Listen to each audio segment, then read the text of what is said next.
For those of you that don't know me. And today I'm going to be telling you a little bit about my history.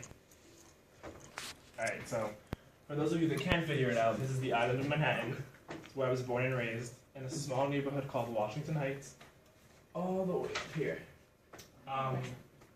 So basically, for the first 10 years of my life, this neighborhood was all I knew. Went to school like 4 blocks from my house.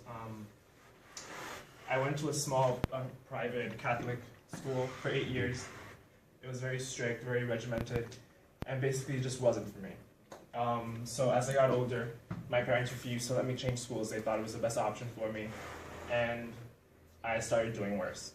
Grades started dropping, I didn't want to go to school, started failing classes, started getting into arguments with teachers, and basically everybody was telling me, oh, you're such a smart child, you know, you've done good in the past, you're capable of more. My parents were telling me, we know you can do better, and honestly, I couldn't be bothered to do anything.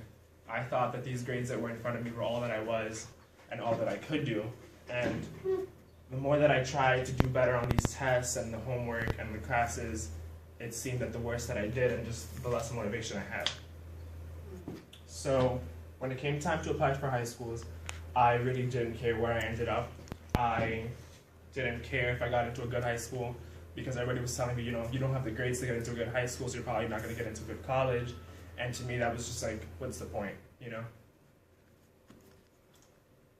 And so this is a picture of my high school. And fun fact for you guys, A$AP Rocky, if you know him, he went to my high school. And this is one of 13 what's known as consortium schools in Manhattan.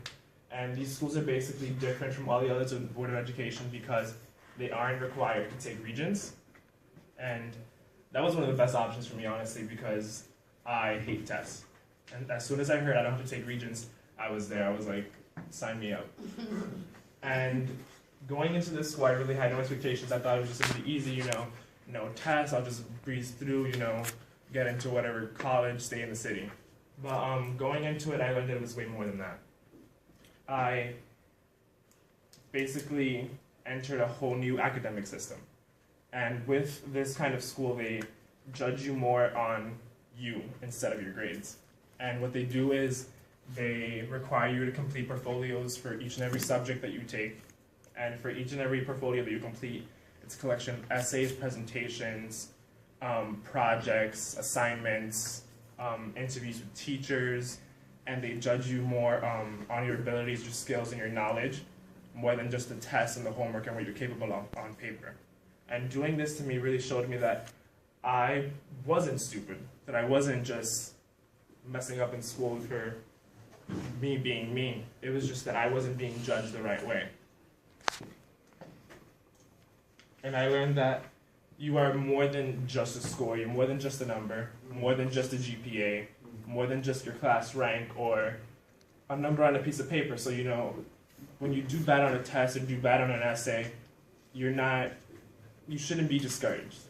You should just think that, you know, this is one test, this is one grade, this doesn't define me. You're defined by what you're capable of, what you can do, what you're going to achieve.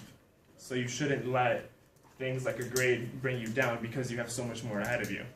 And if it wasn't for me getting into this school and meeting all these teachers and going through this great experience, I might not be here today. Thank you.